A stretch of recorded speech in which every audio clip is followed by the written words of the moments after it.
वेंकटेशाय। श्री वेंकटेश्वरा भक्ति चैनल में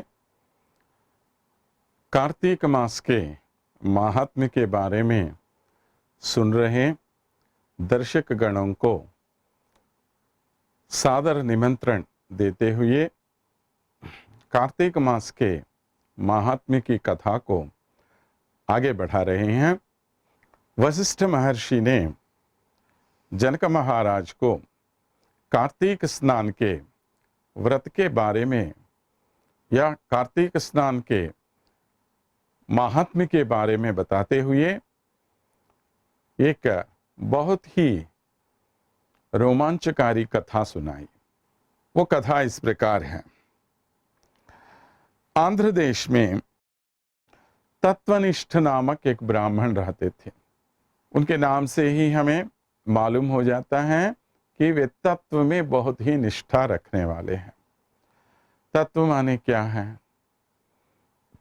परब्रह्म के बारे में जानना तत्व कहलाया जाता है।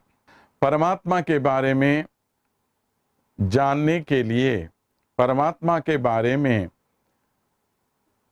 कुछ विषय जानकर, परमात्मा के रहस्यों को जानकर, उनके पास पहुंचने के लिए जिस मार्ग को हमें अपनाना चाहिए, उसे, वो जो सारी प्रक्रिया है, उसे हम कहते हैं तत्व। भगवान के अस्तित्व के बारे में जानना, उसमें बहुत ही निष्ठा रखने वाले, कई वेदों के ज्ञाता थे वे। वेद वेदांगों का अभ्यास किया उन्होंने।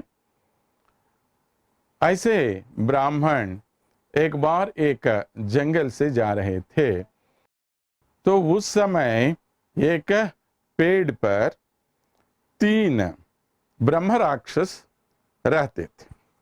वे बड़े ही क्रूर थे। एक बहुत बड़ा वटवृक्ष था वहां पर। उस वटवृक्ष पर ये रहते थे और आसपास जितने सारे जानवर आते थे, जितने लोग आते थे, सबको खाते या सबका नाश करते हुए, उनकी हिंसा करते हुए, उस पीड़ा में ये आनंद लेते थे। उन राक्षसों के बारे में जानकर कोई भी उस तरफ नहीं जाता था। उस तरफ जाने से ही हर एक डरते थे। तो ऐसे समय में ये तत्वनिष्ठ ब्राह्मण जो थे, वो किसी यात्रा पर जा रहा था।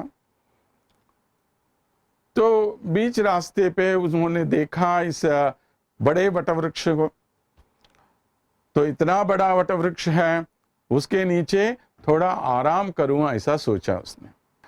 तो जब उस वटवृक्ष के पास से आए, तो तीनों ब्रह्मराक्षसों ने उसे देखा। उन तीनों को बहुत खुशी हो गई। अरे, आज हमें एक बकरा मिल गया। तो वो तीनों उसका पीछा करने लगे, बड़े ही क्रूर नाद करते हुए, बड़ी आवाज में उसके पीछे दौड़ने लगे। तो उनको देखकर ये ब्राह्मण बहुत ही भयभीत हो गया और वो भी दौड़ने लगा। लेकिन बड़ा भक्त होने के कारण भगवान विष्णु की स्तुति करने लगे। वे स्मरन् विष्णु पदद्वंद्वम तत्वनिष्ठो अवनीपते। कैसा दौड़ रहा था राजन? वो भगवान विष्णु के दोनों चरणों को अपने मन में रखकर उनकी प्रार्थना करते हुए, त्राहि देवेश लोकेश त्राहि नारायणं यय।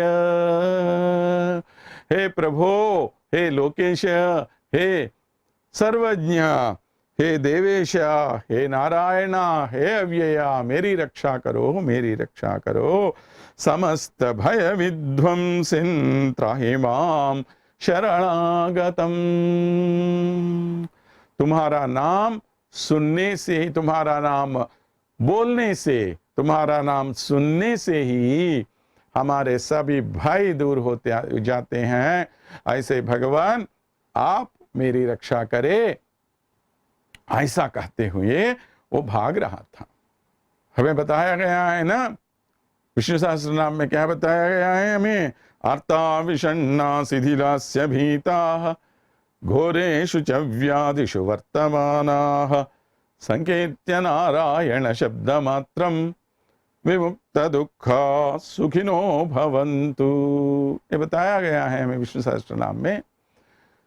जो भी आरती होते हैं, जो भयग्रस्त हो जाते हैं, जो विषण्ण हो जाते हैं, जिनमें किसी प्रकार की शक्ति नहीं रहती, जो बड़े से बड़े भयानक रोग में रहते हैं, अगर वो लोग नारायण नाम को एक बार ऐसा बोलने से ही उनके सभी दुख दूर हो जाते हैं और उनको शांति मिल जाती है, सुख मिल जाता है, ऐसे हमें बताया गया है। तो जब ये ब्राह्मण इस प्रकार पूरी भक्ति से, पूरी निष्ठा से, पूरी श्रद्धा से विष्णु का नाम स्मरण करे, तो क्या वो भगवान नहीं सुनेगा? सुन लिया तो आगे क्या हो गया देखिए। ऐसा दौड़ रहा था ये, तो पीछे दौड़ रहे थे तीनों ब्रह्म राक्षस। कुछ दूर भाग जाने के बाद वो ब्राह्मण पीछे मुड़ गया। जब वो ऐसे पीछे मुड़ गया तो तब उसको देख लिया तीनों ब्रह्म राक्षसों ने। तो उन्हें देखते ही ब्रह्म राक्षसों के मन में थोड़ा परिवर्तन आ गया। देखिए, महात्माओं का दर्शन इतना महान होता है। आप चाहे जो भी तीर्थ यात्रा करे, चाहे जो यज्ञ याग करे, चाहे जो पूजा पाठ करे, उन सब से जो फल आपको मिलेगा वो फल थोड़े समय के बाद मिल सकता है, लेकिन महात्माओं के दर्शन मात्र से ही सद्यो पुण्य आपको मिल जाएगा, माने तुरंत ही उसका पुण्य आपको मिल जाता है। तो जब इन तीनों ब्रह्म राक्षसों ने इन्हें देखा, ब्राह्मण को, तो उन्हें लगा अरे ये ब्राह्मण तो कोई मामूली आदमी नहीं है, और उन्हें अपने पूर्व जन्म की स्मृति भी आ गई। तीनों उसके पांव पर गिर पड़े और बोलने लगे, भवदागमनम ब्रह्मन् लोकोपकरणाय वै। हे प्रभु, आप यहां पर आए कहां? किसी जंगल में, किसी वटवृक्ष के ऊपर रहने वाले हम कहां?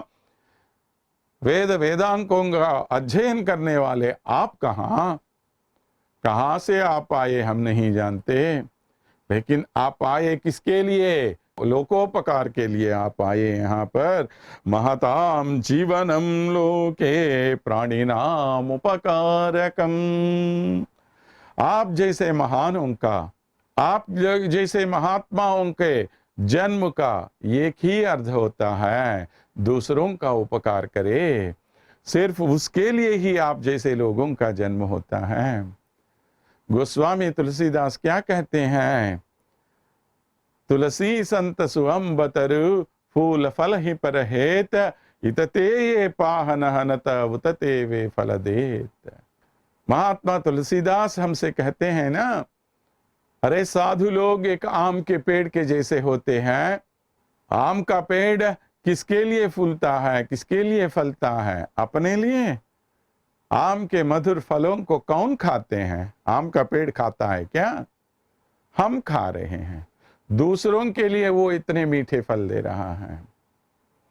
इतना ही नहीं, उस आम के पेड़ को हम पत्थरों से मारते रहते हैं फल पाने के लिए। पत्थर से आप मारे फिर भी उसको गुस्सा नहीं होता। आप जितना पत्थरों से मारो उतना वो फल देता ही रहता है। महात्माओं का काम भी ऐसा ही होता है। आप जितना भी कष्ट उन्हें दे, उन्हें कोई फर्क नहीं पड़ता, उन्हें कोई दुख नहीं होता।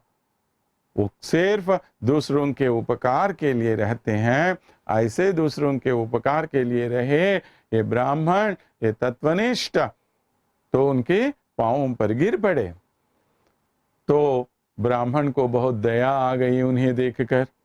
जिन ब्रह्म राक्षसों को देखकर, इतने क्रूर लोगों को, क्रूर राक्षसों को देखकर साधारण से लोग बहुत डर जाते थे, भाग जाते थे, उनको मारना चाहते थे लेकिन मार न सकने के कारण भाग जाते थे। ऐसे ब्रह्म राक्षसों को देखकर इस ब्राह्मण को दया आ गई। उन पर किसी प्रकार के प्रतिशोध की भावना उसके मन में नहीं जगी। महान पुरुषों का, संतों का स्वभाव ही होता ऐसा। तो उन्होंने पूछा, आप क्यों ऐसे ब्रह्म राक्षस बने? तो पहले ब्रह्म राक्षस ने कहा, मैं द्रविड़ देश में रहने वाला हूं, वहां मंदर नामक एक गांव है, उस ग्राम का अधिकारी हूं मैं। ग्राम के अधिकारी होने के नाते गांव से संबंधित हर एक व्यवहार उनके हाथों में ही रहता था। लेकिन मैंने किसी पर दया नहीं दिखाई, बहुत क्रूर था मैं, बहुत लोभी था मैं, और सबसे द्वेष करता था, खासकर ब्राह्मणों का द्वेष करता था मैं। और अपने स्वार्थ के लिए, अपने लाभ के लिए दूसरों को लुभाता था मैं, दूसरों का नाश करने के लिए तुला रहता था मैं। ऐसा आदमी था जिसके कारण सिर्फ मेरा परिवार ही नहीं, मेरे पूर्वज भी, माने 7 जन्मों के पूर्वज भी कष्ट में पड़ गए। क्योंकि जब कोई पाप काम करता है, उस पाप का फल सिर्फ उन लोगों को ही नहीं मिलता, बल्कि उस वंश में जितने भी लोग पैदा हो गए उन सबको भी मिलता है।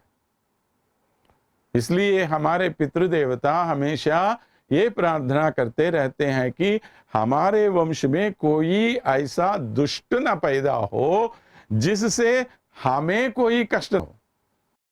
देखिए, वो लोग अच्छे हो सकते थे, उन्होंने अच्छा काम ही किया होगा, कोई संदेह नहीं उसमें, लेकिन अगर तुम कोई पाप काम करोगे, उस पाप का फल उनको भी भुगतना पड़ेगा। देखिए कितना दौर्भाग्य है हमारा। अपने पूर्वजों के लिए हमने कुछ नहीं किया, बल्कि अपने करतूतों से हमने उनको कष्टों में डाल दिया। ये कोई मानव जन्म होता है? तो ऐसा काम करने वाला था मैं। इसके लिए माने अपने करतूतों से मैंने 7 पूर्वजों को कष्टों में डाल दिया। इसलिए मैं एक ब्रह्म राक्षस बनकर तब से इस प्रकार इस जंगल में पड़ा रहा। पहले ब्रह्म राक्षस ने कहा। तो दूसरे ब्रह्म राक्षस से पूछा। दूसरे ब्रह्म राक्षस ने कहा, मैं आंध्र प्रांत में रहने वाला हूं, मेरे पास बहुत पैसे थे, आराम की जिंदगी थी, अपनी पत्नी और बच्चों के साथ आराम से रहता था, लेकिन अपने माता पिताओं को कभी कुछ भी नहीं दिया मैंने। उनको इतने कष्टों में डाल दिया, इनको इतना सताया मैंने कि आखिर उनको खाने के लिए खाना भी नहीं देता था। हम आराम से मिष्टान्न खाते थे और उनको बासी खाना देते थे, झूठा खाना उनको देते थे।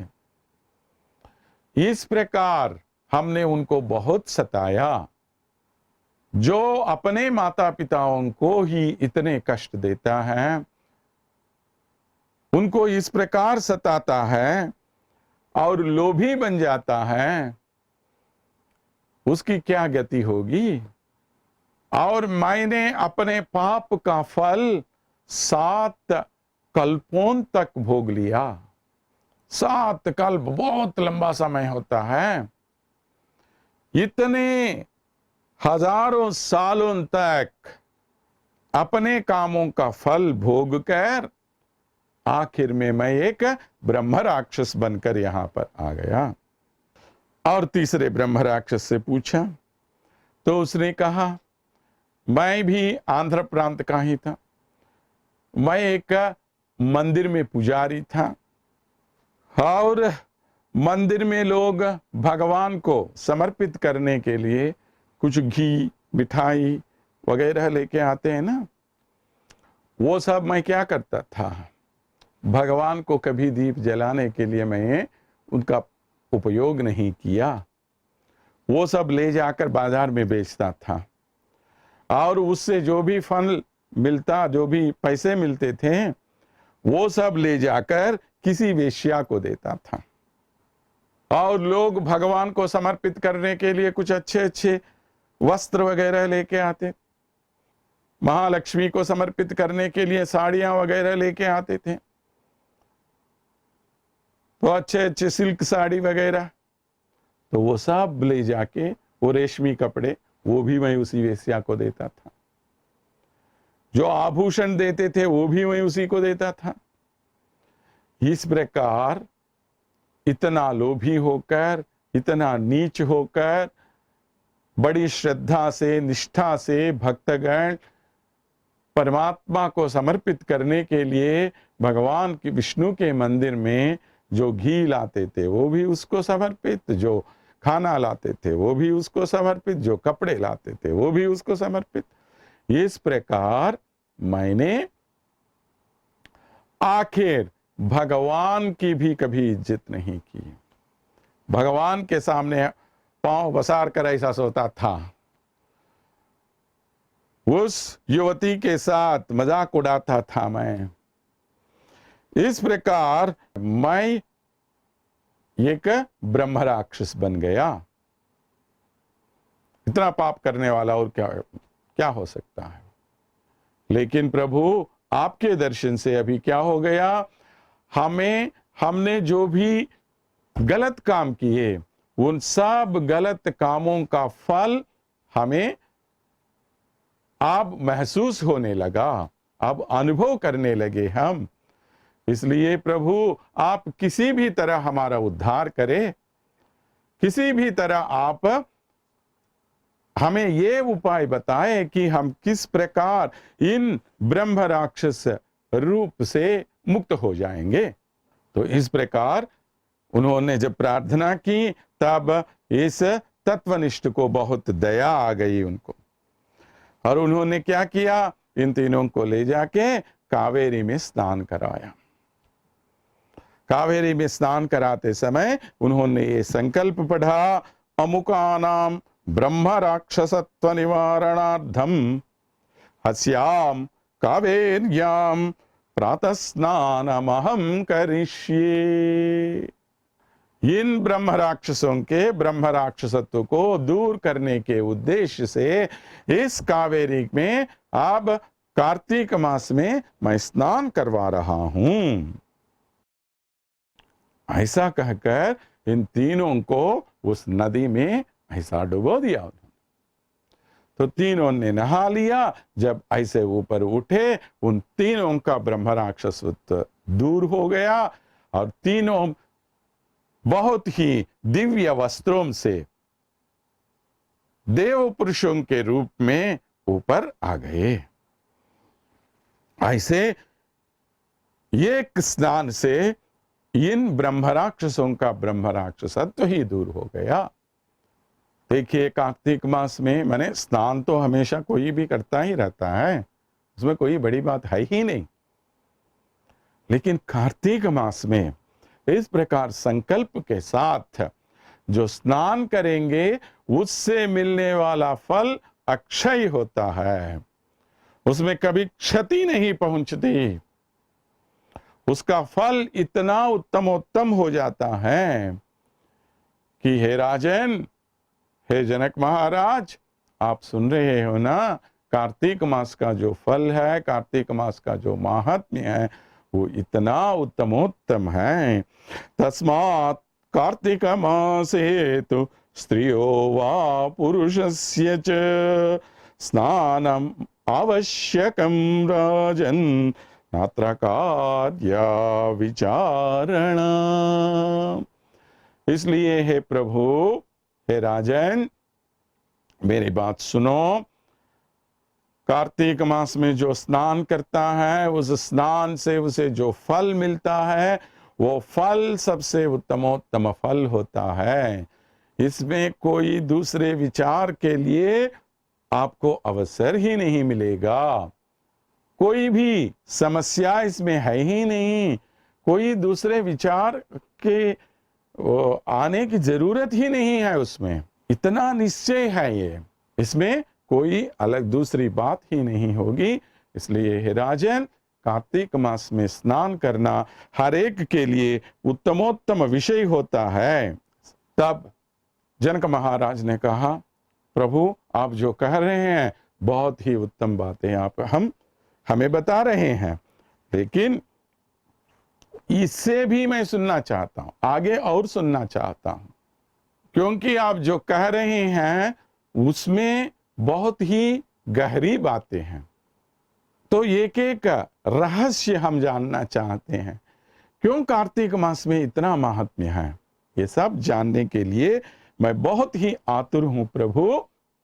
इसलिए आप मुझे और आगे बढ़ा के और आगे बढ़ते हुए मुझे बताइए। ऐसा उन्होंने कहा तो राजा ने, तो वशिष्ठ ने राजा से और भी कहा। उन्होंने और क्या कहा वो आगे हम सुन लेंगे।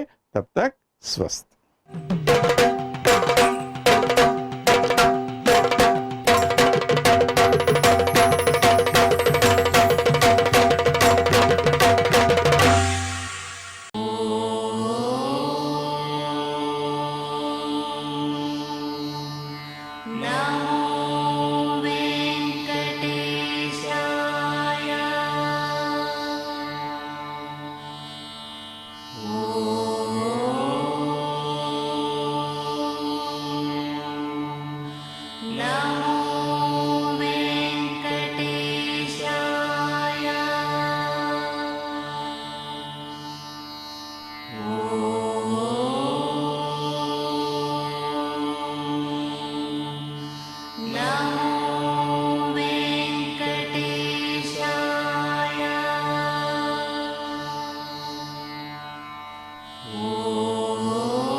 Oh